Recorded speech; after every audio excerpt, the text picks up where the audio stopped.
Welcome back for another episode of Clock Tower Files. This is your friendly host, Oracle. And co-host Raven. And we are coming to you live from San Diego Comic-Con! Woo! No, not really. I wish. That'd have been awesome, though. I wanted to have taken a picture with the Teen Titans beating up the Teen Titans Go. The little mural, in case you guys aren't familiar with. And they also have a little Comic-Con bag. The tote bag they're giving out. I know. And it's interesting how many people responded so well to the original Titans beating up the Teen Titans Go Titans. Yeah. Clearly there's a market there that is missing the original Titans. So hopefully something comes out of that. And hopefully Warner Brothers and DC sees that people really miss the Teen Titans. So since we're not at Comic-Con, we're here today doing our podcast. We're doing a podcast focused on Black Canary today, continuing our Birds of Prey kind of theme, building up to the team. So just really quick, Black Canary first appeared in a Johnny Thunder backup in Flash Comics number 86. This is Dinah Drake, not Dinah Lance. For those of you who know the Black Canary, there are two Black Canaries. There's Dinah Drake Lance, the mother of Dinah Laurel Lance.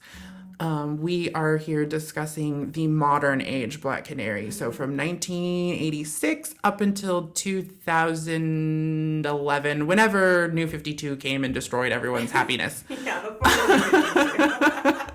So a roughly 30-year period, we're discussing the actual Black Canary daughter, Black Canary 2, the one with the sonic scream. And we went into this, we were looking for books to kind of use as a reference point for kind of a discussion about the Black Canary character. And we thought it would be a good idea to, we'll look at her first solo series and mini series. We looked at that, and I had read it before. Raven had not. I said no. And and it's a rough read. Yeah. It's not terribly interesting. No, not at all. Again, you looked at the mini. The ongoing, it was a little bit better just because the issues would, jump up. You'd get like a little story, and then you'd at least get introduced by the next one a new mini story or a new character. But it wasn't that good. As you can tell, it only lasted 12 issues, and then she never got a solo again until actually the New 52 with the band. So that's how many years a gap she had not had a solo series of her own. The closest would be the Birds of Prey.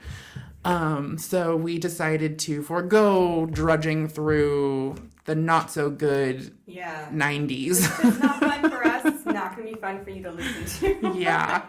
And we decided to do what we thought would be the best kind of character portrayal of Black Canary.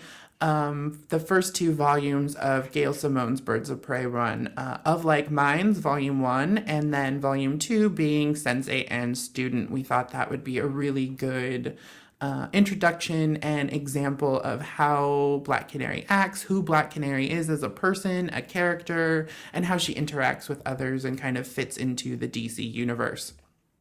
So, getting right into it. We start off with Of Like Minds, and go ahead and lead us, Raven, because again, I've read this story, probably 100 times. All right, I'll read it once. Yeah, so you're much newer to this, so you'll have more unique experiences kind of jumping in than I would, because again, I've been reading this since 2003. So I know for this podcast, we're going to try and do something slightly different. We're not going to be going through story. Yes. Yeah. We're going to kind of try and stick to the idea of, if you're listening to this, and since the book is so old, you've already read the book, so it will be filled with spoilers. We're not going to be talking so much about the story itself. Yeah. We're going to actually be talking about the character. This is a character-driven podcast, so we're going to try and stick more to that model. Yeah. Yeah.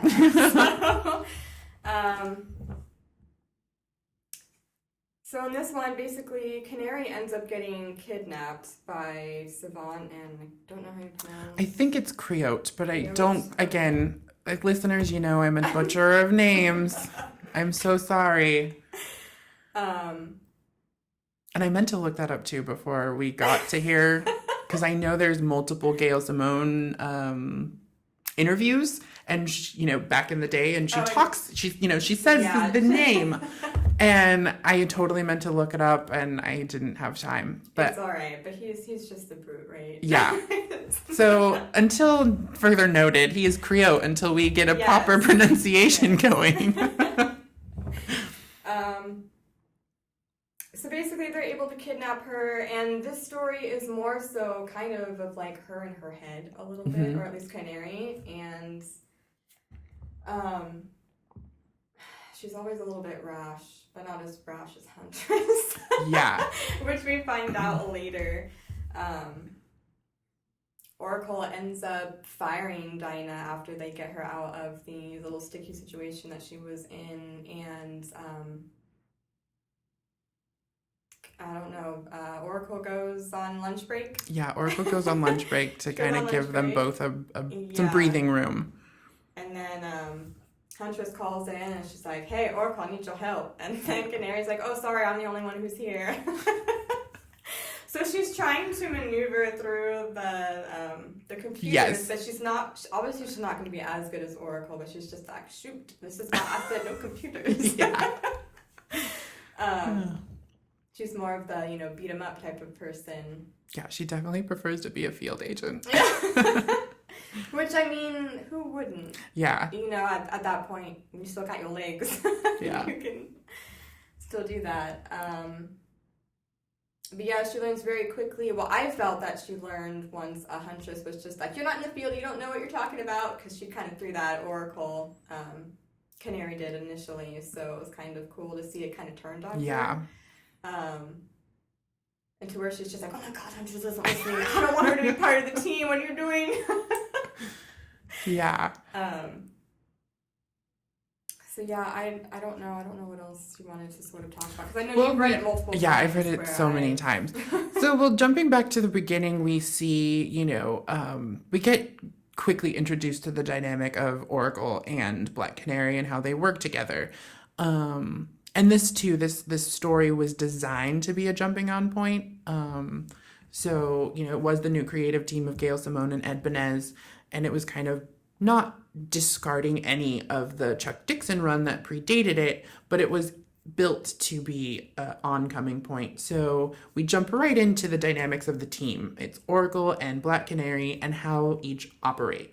And you quickly see that Black Canary is the eyes and ears and hand and feet of the operation of Oracle.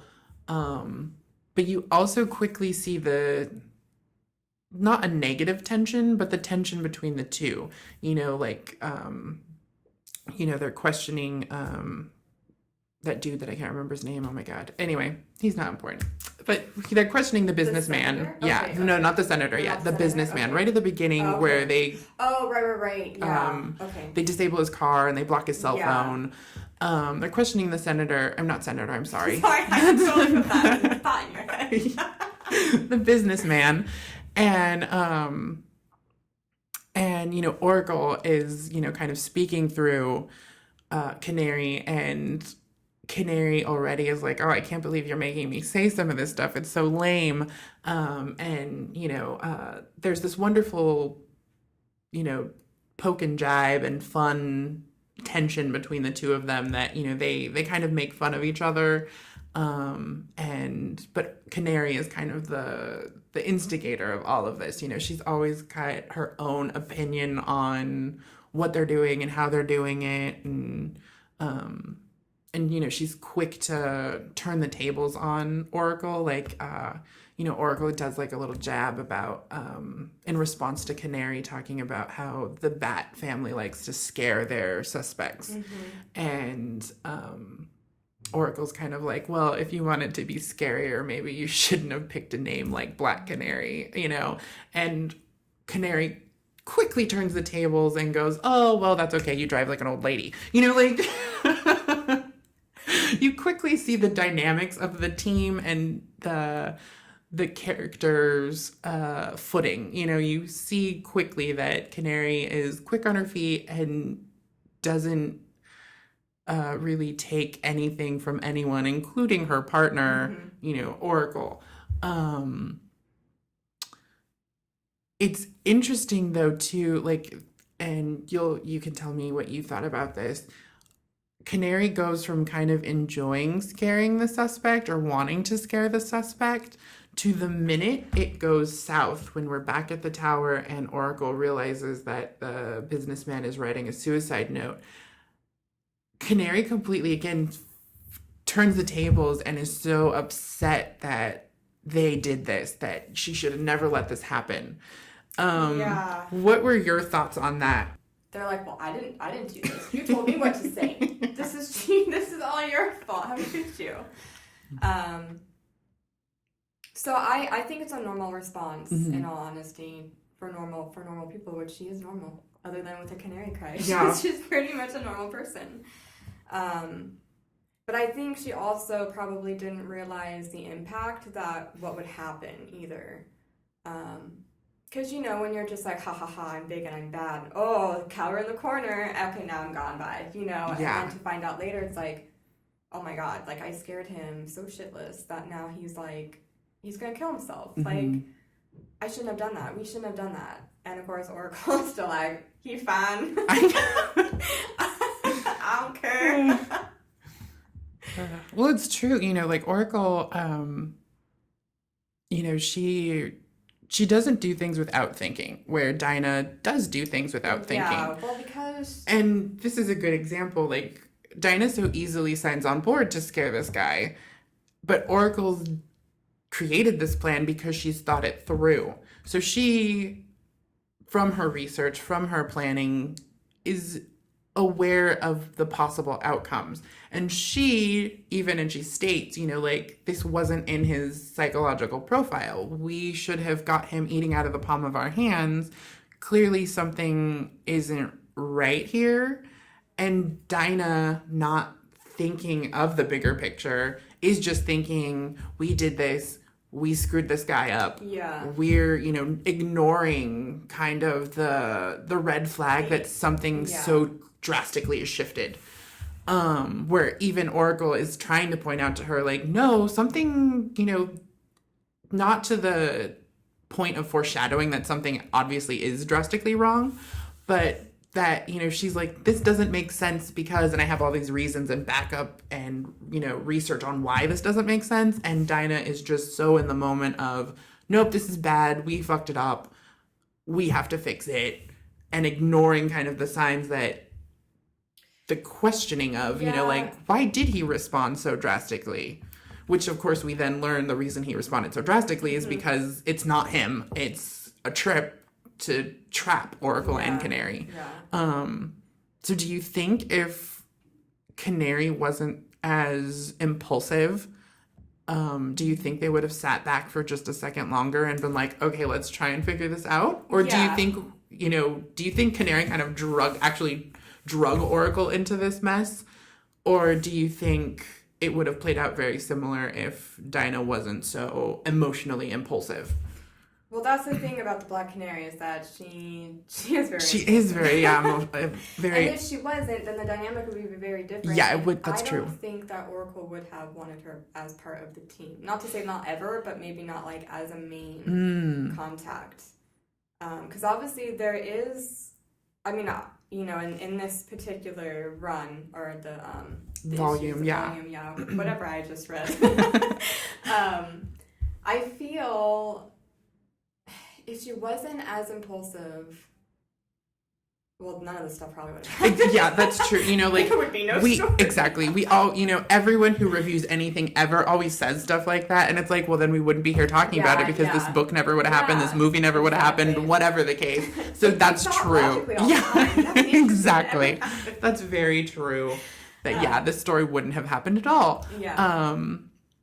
But hypothetically, do you think that this story wouldn't happen at all if Canary was a little Well, if she would have let Oracle sort of sit on it a little longer, I have a feeling that they could have played it out differently. Yeah. They could have seen that something was up and they could have been better prepared so that Canary didn't end up getting kidnapped. Yeah. But not to say that she still couldn't, there wasn't like still a possibility, because who knows, you know, Savant could have had other people too. Exactly, yeah, more, exactly, you know, like, more people there. Oh, they're not falling for this trick, maybe we should let's up the ante, yeah. That's a very good point.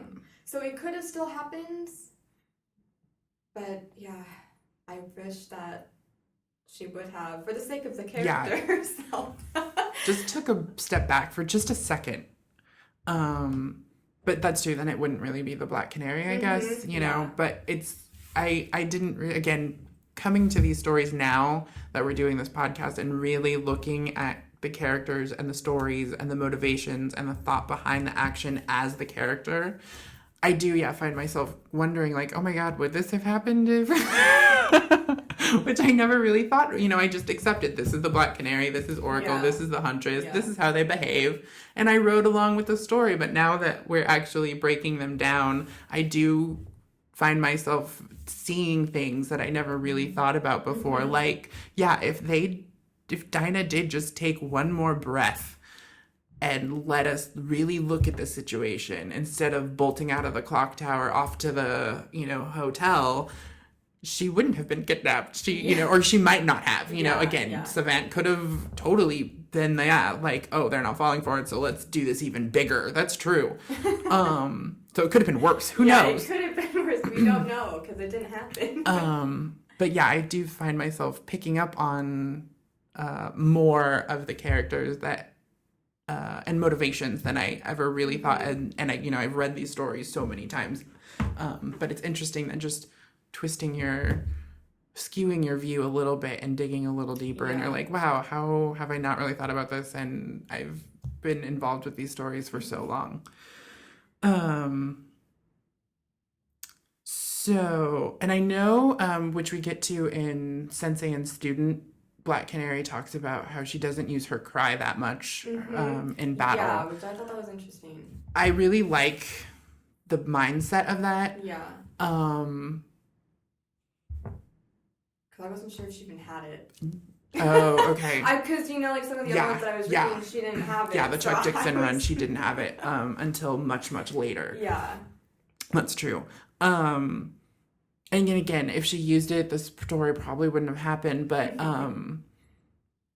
I kind of liked, though, too, this too goes to the Black Canary, you know, character, that she... It's funny how she underestimates herself and overestimates herself, like, almost within the same breath. She's in the hotel alone with the businessman who's being held hostage himself, and Savant and Croat, or Creote. And yeah, we'll just bounce around. I think his first name is Peter. So. I think so. I want to call him Peter then. Yeah. I think, because he's Russian, just like Colossus. And that always reminded me that both the Russian characters that I know are both named Peter.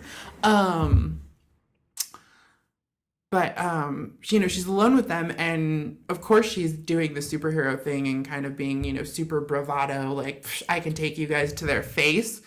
But even in her head, she's like, oh my God, I might be in over my head.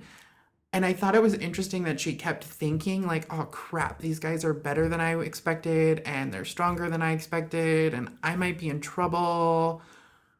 But she never was like, you know what, I'm just going to blast the shit out of them with my canary cry and get the hell out of here because I know I'm in trouble.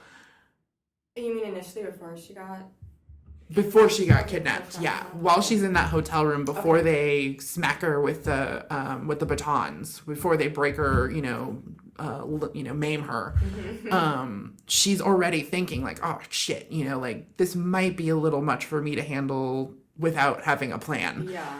And she still doesn't unleash the canary cry, which I thought was a little weird. Again, the story wouldn't happen if she did.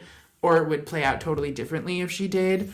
But, again, it was an interesting character note that she does. She overestimates herself, underestimates herself, and still doesn't change course, though, even though she knows she's probably in trouble. Like, I just thought, like, wow, that's kind of interesting that she's... Well, sometimes you still think, okay, even though they're bigger, badder, and stronger than I am, I can still, maybe there's a little bit of, there's always that hope, which is what kills you. A little bit of hope is what kills you every time. You know, so she's just like, I don't want to use it. Like, I don't know if she explicitly said it in this one, because again, yeah, she doesn't say it in the first one, but in volume 2, in Sensei and Student, she does explicitly go into, people always ask, why do I not use my cry when I'm fighting? And it goes to all of her training that it's about what you yourself can do. And I think that is a valuable lesson and a valuable moral, to hold. But me, if I were a vigilante and I went into that situation and, I am very capable. Again, the listeners don't know this, but, I am a martial artist too, on top of, being Oracle. I really am Oracle. I'm a martial artist, and, for a long time there, I was training every day and I was quite skilled. Now I'm a little rusty. But, if I were a vigilante and I was doing this every day all the time, but again, this is, a nod to my character. Going into that, even the minute I realized that the businessman was not actually committing suicide, I already would have been like, I need to get out of here because the game has changed. And my goal instantly would have been to remove myself or to try and get the game back in my favor. And Canary didn't. She just continued as if, the businessman was still committing suicide, that these were bad guys and they needed to be stopped, even though she already was like, I am already in trouble. But me, personally, I would have been like, I need to figure out a way to play this differently, or I need to remove myself to come at them a different way later, because I already know the game has changed without my knowledge. But again, I guess that too is I am more Oracle. So I think Oracle too would have been like, oh crap, this, even as Batgirl, I think she would have thought, oh, this has changed without me knowing the rules. Who knows what the rules are now? I need to get out of here in order to address them appropriately, not just go full hilt and then get chained up in a tower with two broken legs. Do you see that? Do you think that? Like, if you plugged in any other character, Oh, for sure. Like, maybe other than Huntress. I was just going to say that. I was like, Huntress would end up in the same position Canary was in. Yeah. But if you plugged in Batgirl, or you plugged in, I can't think of anyone else right now because we're so focused on these characters. But, you plugged in someone else. Well, even Catwoman, too. Catwoman's a good example. She, too, would not have been like, oh, I'm going to stay here and fight. She would have been like, whoa, the stakes have changed. I need to hop out this window and I need to get as far away so I can then think of a new plan. But that's what happens when you have headstrong characters, which, Black Canary isn't as much as Huntress. Yeah. But both of those characters do have similarities with each other. But yeah, that's why you have Black Canary, because she's the, I don't have time to think. I'm in the moment. I'm in the battlefield. You have no idea what's going on. Which then does lead us to her kind of unavoidable kidnapping, kind of thanks to herself. Yeah, but I mean, that too is, I don't know if she's that quick on her feet, figuratively, obviously. Yeah, not literally. Not literally. To be able to, switch, programs that quickly. She's just like, I came in for this mission. I'm going to finish this mission no matter what. Oh, the situation has changed. I still need to finish this mission. She has that one thought, and the one thought is going to be there until she does it. Yeah, that's true. Just an interesting trail I kind of wanted to follow, because again, looking at it, I was like, if we plugged in, switched out so-and-so for so-and-so, how would this play out? And, I kept finding that, it's again, a very Canary thing. And if we plugged in Huntress, I'm pretty sure we'd follow right in the same position. So yeah, it leads to her capture, which I know this too, now kind of stepping out of character, but focusing on story for a second. Gail Simone designed this story to touch upon the fact that Canary had been in this situation before. She had been kidnapped, she had been tortured, she had been broken, and was purposely doing this to illustrate that the Black Canary is changing and she's going to be a survivor and going to be able to, handle this type of conundrum better than handled previously. So I know too that's why she had to get kidnapped. That's why she had to end up, where we ended up on paper, kind of, thematic kind of character growth way. So I do know that. And two, that's even discussed within the book. She's chained to that bed and instantly she's like, okay, I've gotten myself into this situation before. We saw how that played out. I have to do things differently in order to survive this time. Which too, I did appreciate that Dinah at least sort of learns from her mistakes. Not enough to not get in it twice. Yeah. But enough that she's like, well, here I am again, and now I have to do things differently. And I think that too is a very, very Canary-specific trait. Amen to that. So I found that very amusing. So how did you like her responses to being chained up and, so here she is again, interesting too, that we're following a character that's supposed to be an action character and for what? The majority? Yeah. What, 9 issues almost or something? Yeah. 6? I think the total was 9. So I think, maybe for 5 or 6. So 5 or 6 issues, we literally just get her strapped to a bed with 2 fractured bones in her, legs. So how did you, as a first-time reader, feel about not only following a character that we really just get stuck in a room with, but her thought process and her attempt at moving everyone else around her while being stuck in this single position? I don't really know how she moved anybody else. I know she tried to hit on Peter at one point. Yeah, she tried to hit on Croat. And that didn't work out in her favor whatsoever. And then I don't... that's an interesting question because I have seen a lot of people read that 2 different ways. That she was trying to get him to actually loosen the cuffs, or was she actually already testing that he was gay? But see, I don't know how she would have already known that. I don't really either. That's the thing that I was like, but then to bring it up later, because they did bring it up later. Yes.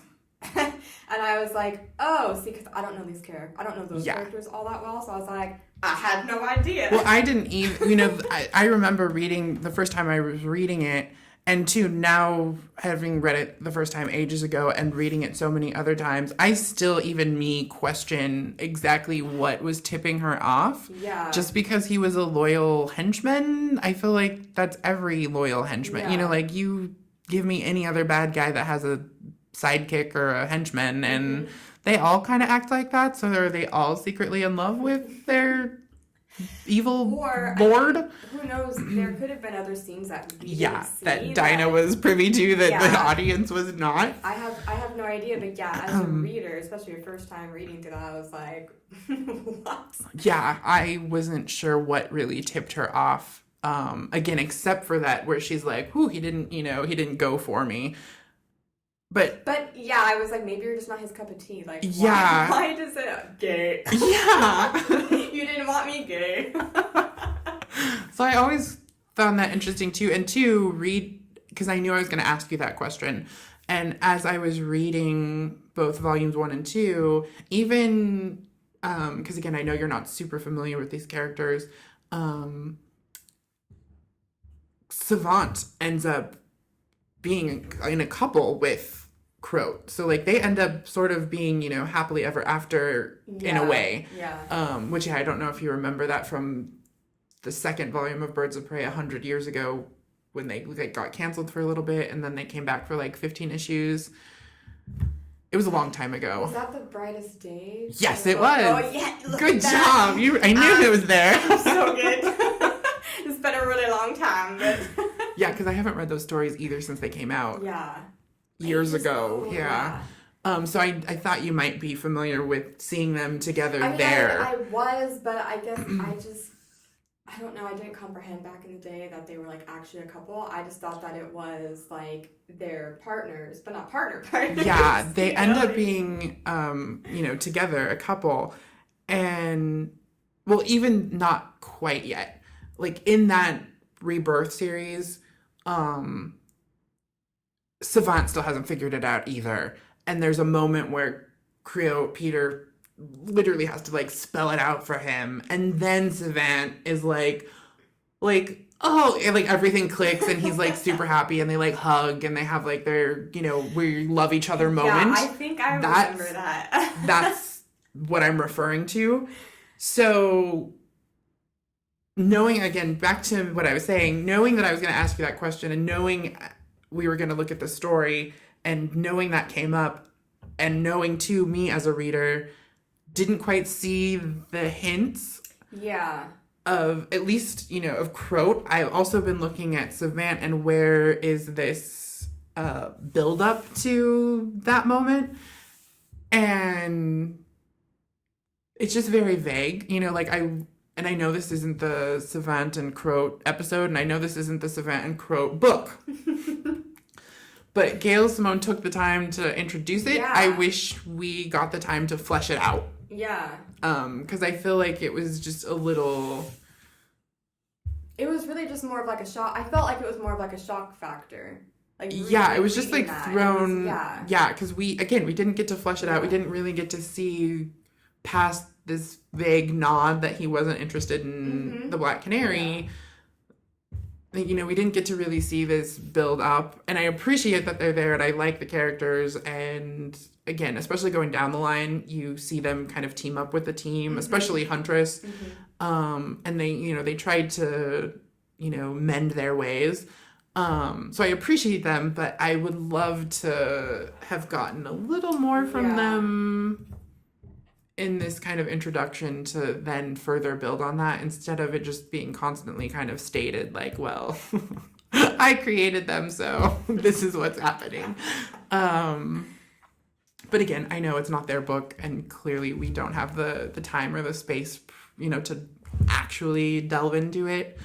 Because again, you have, 3 main characters that actually deserve that limited 24 pages every month. Yeah. So I get it, but I would have liked a little more hinting at it, or a little more, build up to it. Just some more groundwork laid. Yeah. But yeah, I was just curious, if you saw more than I did, but you two were like, oh, okay. I just have to take their word for it, because I have no idea what's going on right now. Okay, I was just curious. So do you have any other notes for, of like mine? Anything that stuck out that first volume? Well, it has nothing to do with Canary, unfortunately. That's fine. But it does have to do with Savant. Sometimes I get the timeline confused. Yes, his disorder, which he does have a disorder. It's never named. I would like to know if it's a real disorder. I'm assuming if it was a real disorder, Gail Simone would have used the proper name. She's very good about research and very good about, connecting things like that. She's very self-aware of, mental, disabilities and, handy-capable stuff. She's very aware of treating that with respect and, honoring it in a way, giving it the respect it deserves, and the knowledge and thought to it, instead of just throwing it happenstancely into a book with no, with no background or no, real world ties. She really tries to, if she does take the time to do something like that, and you see it especially with her Batgirl New 52 stuff, where she really delves into, research about actually mending someone who loses the use of their legs, and what are the possibilities of that, and to the postpartum depression, how does a person actually deal with their life so drastically change? You know, she really does her work when it comes to that kind of stuff. So I'm assuming if it was a real mental disorder, she would have named it. I am not aware that it's ever been named. I am not aware if it's real. I'm thinking it's just a weird thing Savant has. Okay. But yes, he does have a disorder. He does take meds for it. For some reason, he gets the time screwed up. I'm just not sure what it is. Yeah, I wasn't sure if he was like some Time Lord or what was going on here. But he's like, well, in this time period, this is what happened, but I don't know where I am currently. That's actually a really interesting, a really interesting twist. I would actually kind of like to see Savant be some sort of time master, some time jumper, and that's why he gets confused. Yeah, I would like that so much. Okay, Gail, get on the book. Brilton's events, time travel stories.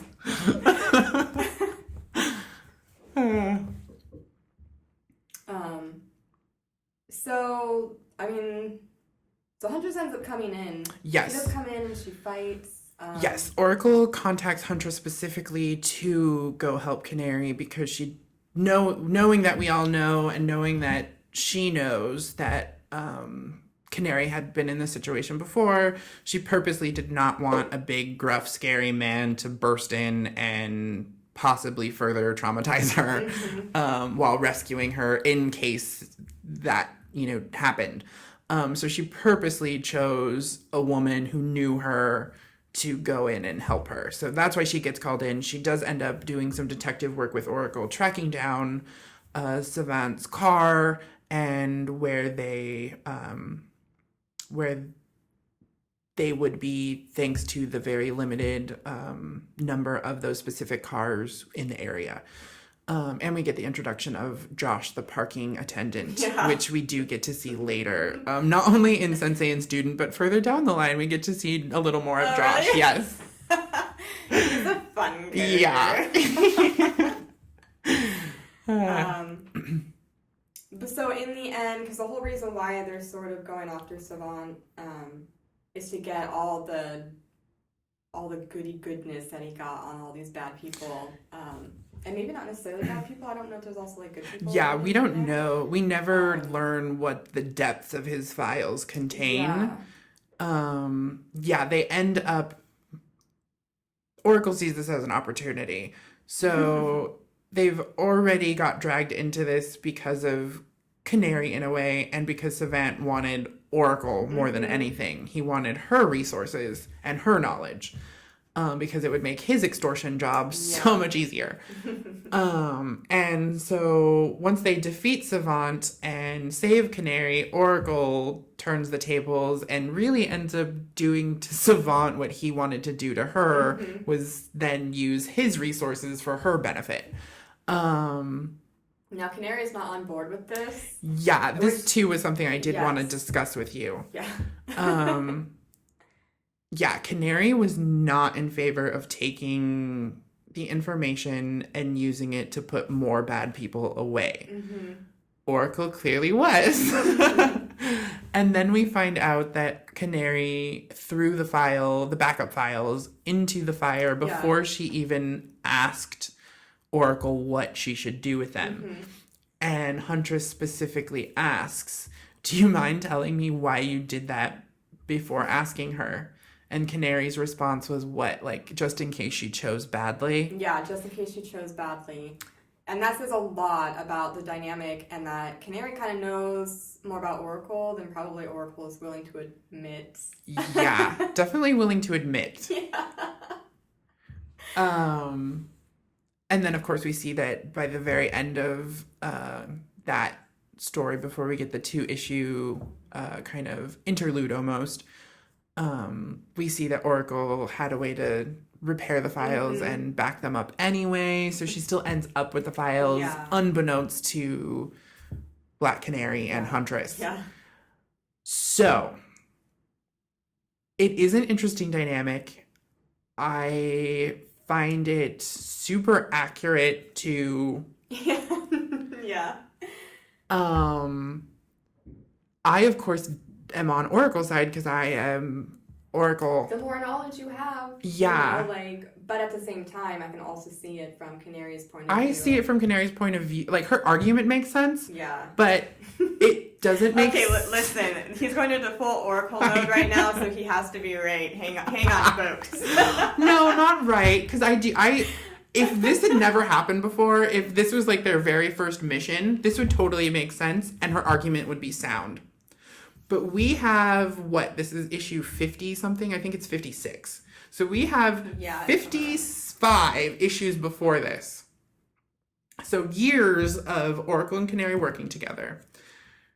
She, just now figured out that Oracle was a computer hacker who was stealing other people's information before this to then put away bad guys? Like, it wasn't, this isn't news.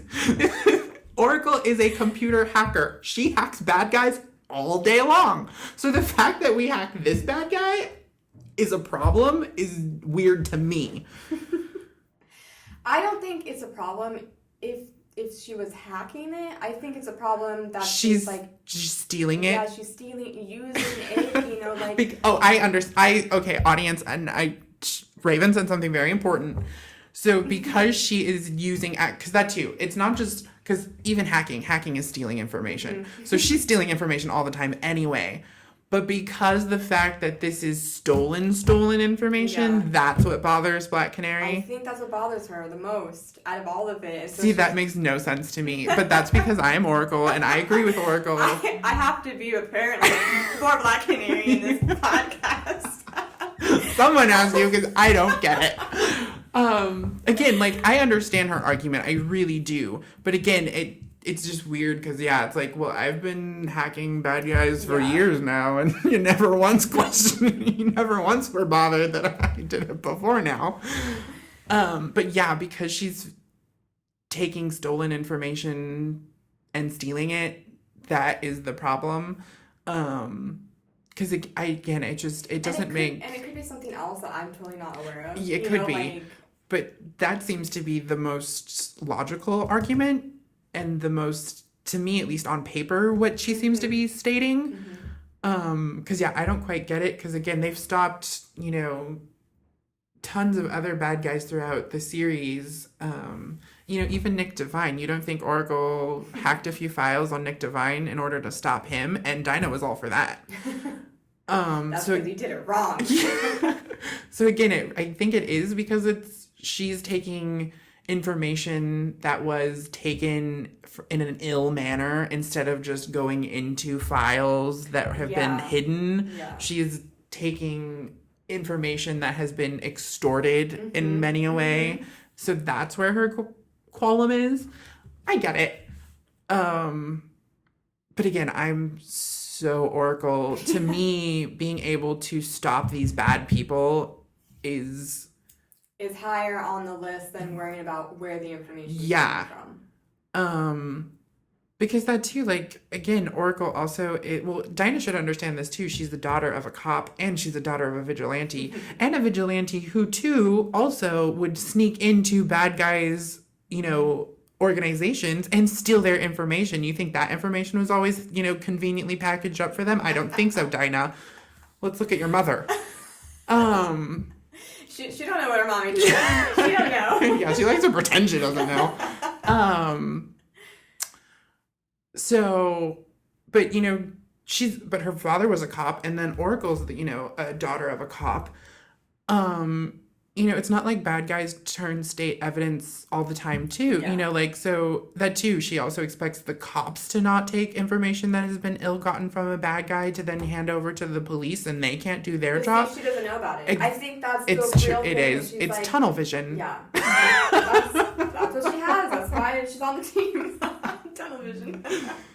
I just think it's a really good question and a good debate and a good, character, dive, to understand the character. And that's really why I wanted to talk about it, because, it's just funny because, again, we have 50 some odd issues previous to this. And if she doesn't think that this hasn't happened sort of before, that she's crazy.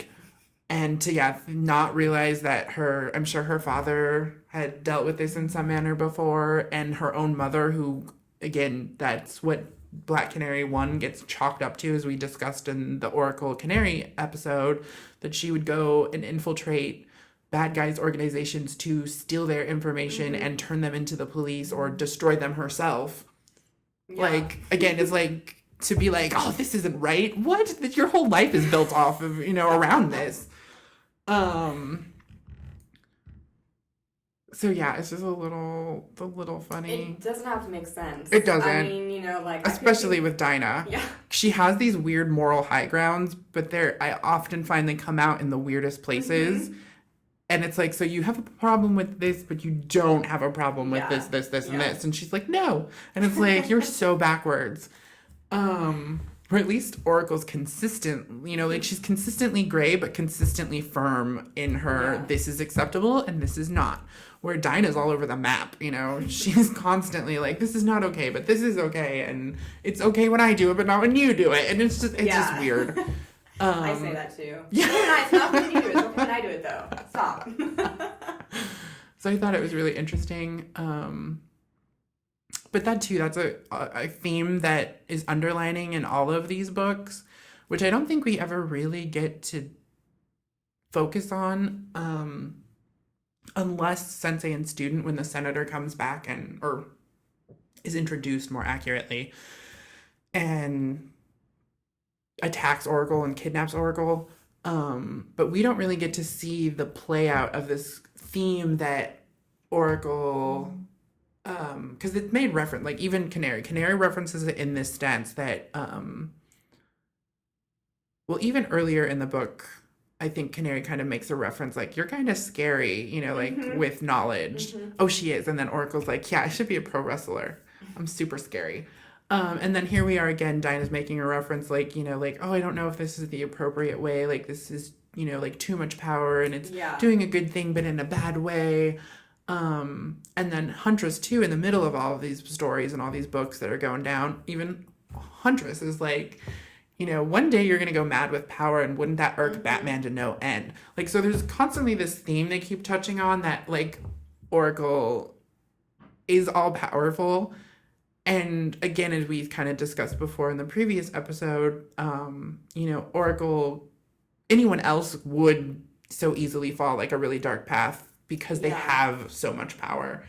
But they keep touching on this, and we don't ever really see the outcome of Oracle. Like, why does Gail keep reminding us of this in story? We don't ever really see it play out, unless her play out is the senator story, which, if that is the play out, I feel like that's really underwhelming.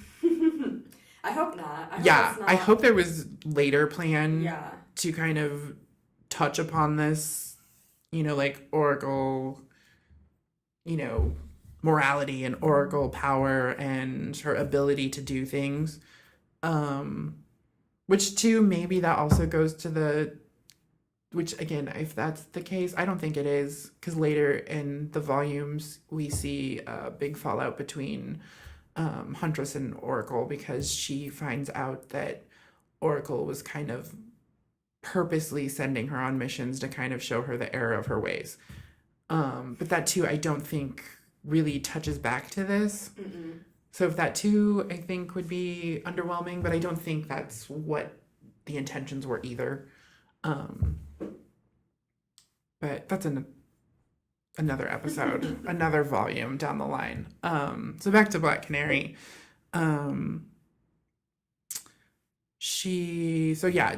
So we've discussed her decision to burn the to burn the files without even telling Oracle, in case Oracle made a bad decision in her eyes. And then this was another actually, again, questionable. Again, like, it's okay when she does it, or when she thinks it's okay, but not okay when she thinks Oracle's gonna do something. Like, again, back to the very, very beginning of the book, we're talking to the businessman, and her and Oracle and Dinah are discussing if they should let the businessman go. And Oracle pretty much is flat out, we cannot take him because we have nothing on him. We cannot arrest someone or take someone in just for writing ideas they have on a computer. Yeah. That tells me she's pretty morally on point, right? What is Dinah's response? Well, Green Arrow would have took him in. I'm all for it. So again, you're okay for seizing a person with no evidence and no concrete fact that they're doing something, but actual crime and because she could feel it. Because again, she's more of like a heartfelt. She is. She's very heart driven. Yeah. She's not logic driven much. It's just, but again, to point out that there's a bizarre hypocrisy with Dinah that doesn't really exist with Oracle, because she's at least consistently she's usually the moral compass, even though Dinah likes to think she's the moral compass, but hers is far more questionable than Oracle. But yeah, I just wanted, again, I think that's a really interesting dynamic, and it doesn't get discussed, I don't think anyone's ever actually had a conversation about that scene specifically, and the two of them and the dynamic between the two of them. Which that too, do you have anything else on not for the first part of this. Of Like Mind? Yeah, of Like Mind. Okay. It kind of ends with In Case You Should, because that was sort of the end, and then it was just like data restoration. Yeah. Yeah. Do you have any notes on the interlude, which you're calling Volume 2, about the Dinah's in the wheelchair, Huntress does the trip to the senator, we get introduced to the senator. Do you have any notes on that? I kind of discussed that already earlier. And most of the stuff that I got, because to me it was very weird, because some of it's in Savant's point of view. Yeah, we see Savant a little bit going into prison. That it was his voice that I was, because I was just like, I don't know who's talking right now. Yeah, because we never got in his head before. Yeah. So I was just reading it, and then halfway through I was like, oh yeah. Oh, I see now. But yeah, the senator stuff, before we get into the sensei and students, I thought it was interesting that, again, they used Huntress to come in and be Dinah, Canary. yeah. Yeah. But it fooled me. Yeah. I had no idea that it wasn't her initially. Yeah, they did a really good job. And I really liked the way they even laid out the panels, we couldn't see that Dinah was being Oracle. Yeah, because... I really enjoyed that. Yeah, it was very clever. Yeah. I appreciated the, mystery for all. It wasn't just for the story, it was also for the readers. I like that. All of a sudden, I was like, wait a minute. I was like, I thought she was out in the field. And I was like, what is going on here? I'm so baffled. So I love that part, because I wasn't expecting that was well done, yeah. And I know we're not supposed to be focusing on other players, kind of, but... whatever, it's our podcast. We can do what we want. But I thought it was interesting, because I didn't know that Huntress slept with Dick. Oh, yeah. So, that was a 90s thing. Yeah. It happened in the 90s. I don't think it happened regularly. I think it was only one time. But it did happen in story. Do they reference it one time? Yeah. It was like, it was a one-time thing. And that's true. They did say that. Yeah. She did say that. But Oracle's still pissed, so that's why she doesn't want Huntress in the group, which I didn't understand why she has such a vendetta against. Well, it's not only it's a big that's a chunk right there. We all know, let's not fool ourselves. Yeah, Oracle, that definitely irks Oracle. I don't blame her. But the other thing is that she's so unruly. Yeah. She is unruly. And we don't even get to see that. We see it a little bit, and in really clever and good portrayals of being unruly for Huntress in this few issue set. But when you're actually introduced to the Huntress in the other books, into the Bat books where she's actually introduced, she is much darker. She is much far more uninterested in a code of, definitely, like Batman is rough and, he definitely doesn't pull punches, but he has that undistinguishable moral code that everyone associates with Batman, with no killing and, we don't cross a certain line and all that jazz. Huntress is a little more, it's a guideline more than a rule, and it's way more obvious in the early days and way more obvious outside of the Birds of Prey. Because even too, like, if you keep reading this series, past Sensei and Student, where we start focusing on Huntress a little more, they make reference to Huntress being, more vicious and kind of, more edgy almost. And even in Birds of Prey, like when they're trying to say how much she is like this, Gail has already kind of declawed her a little bit too much. Because if you don't have any background or never read any of the other earlier stuff, it is almost hard to relate that, yeah, she's kind of a wild card, and yeah, she's a little tough and a little bitchy, and not in a bad way, in a badass bitchy way. But, I don't quite see what they're referencing. That's because, yeah, they've already kind of toned her down. Where, yeah, you see some of the early stuff in the 90s when she was introduced, and we'll read... Cry for Blood. Thank you, Cry for Blood. I was going to say Huntress Year 1, and I knew that was wrong. Because that is like Huntress Year 1, but not called that, and then it's way better than what actually came out as Huntress Year 1. And even that, where she's more similar to this, but her attitude is a little more like, I don't care, it's what I want. And she does have a much more loose rule about, like, I will kill them, like, I will take them out because it's what I think is appropriate, and it feeds my blood, it feeds my vendetta. This doesn't have to do with Gotham. This doesn't have to do with saving the world. It has to do with my, issues, my story.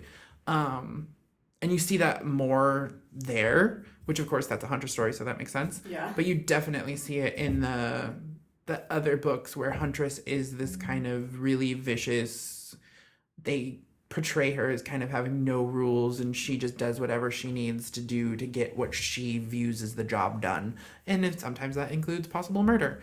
But yeah, so you don't quite get that vibe as much in the Birds of Prey as you do other books. And even when they try to build you up to that in Gail's run, it's not that well done, because she's already softened her. Like, again, we introduce her and she's like cuddling the baby, and we see she may not be as rough as everyone makes her out to be. And because we already see that when they're talking about how she's so deadly and, like, again, this wild card, and so vicious that you're kind of like, I don't know about that. And that's why, because we've already kind of exposed that she's not quite living up to the rumors of the Huntress, It's more, she's already kind of acclimated to the family vibe. But yeah, so that's that. But yeah, everything else I kind of already said already. Oracle wants Canary to step back and not be in the field anymore. Canary doesn't want to do that. And then Oracle ends up firing her, and then Canary's like, what the hell? Which that too, again, goes back to what we were discussing earlier too, but also funny that Dinah doesn't think there will be any repercussions for her constantly getting into, constantly injuring herself, constantly putting herself in danger. By putting herself in danger, she puts others in danger. Like, it's just funny that she doesn't think there will ever be a repercussion for... Well, because we got out of the situation. Everybody's fine. Exactly. I don't understand why you're making such a big deal out of this. Why are you bothered? That's very Dinah. Yeah. That is Black Canary right there. We're all standing. I don't see the problem. Just a few broken ribs. We're fine. Yeah. Yep, that's Dinah. But But yeah, I put down that Canary was playing Oracle while Huntress plays Canary because I felt like the roles were completely reversed. In that they were. Part. It was a nice touch. And then I put Canary uses Canary Cry. It's super effective. Yeah. That too is another theme that we didn't quite discuss. We touched on it a little bit with the being chained up and Gail purposely showing that, you know, Black Canary is evolving as a character from what's been previously portrayed. That's another theme that constantly is hinted at and kind of I don't know if it's blaringly obvious. I don't really know. Maybe you can tell me that Canary is constantly being underestimated. You know, even a little bit by her own teammates, but she fails to see that that's her own doing. Mm-hmm. But as outsiders, it's true. You know, everyone underestimates the Black Canary.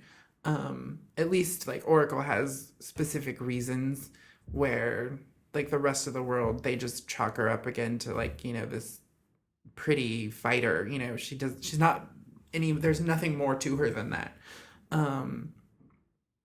And so as a plot device and a designed story to grow a character, I really appreciate the statements of showing that she's underestimated and the fact that she's trying to rise above those obstacles of being underestimated.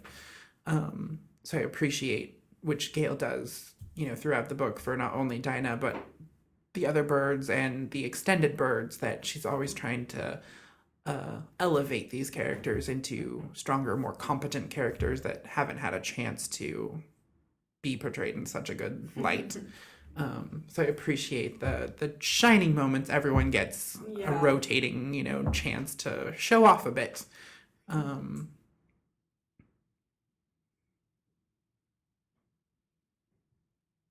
Yeah, that was about it.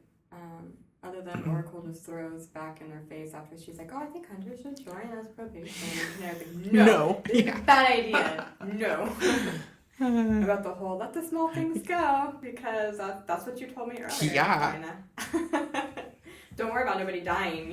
Nobody died. See, we're fine. I'm just going. Yep. Right back to that hypocrisy. It's okay when she doesn't want her to join, but it's not okay when she wants her to join. Yeah. Funny. So yeah, I think we will call it for this episode, and we will visit Sensei and Student in the next episode. Thank you for joining us. You can find us on Stitcher, Podbean, iTunes, Facebook, Tumblr, Twitter, and you can always email us directly at clocktowerfiles@gmail.com. Thanks for joining us on part 1 of the Black Canary episode. Join us next time for Black Canary Volume 2. We will be talking about, again, the character and the other associated characters in the Birds of Prey volume, Sensei and Student. Thanks for joining us. Oracle signing out. Bye, guys.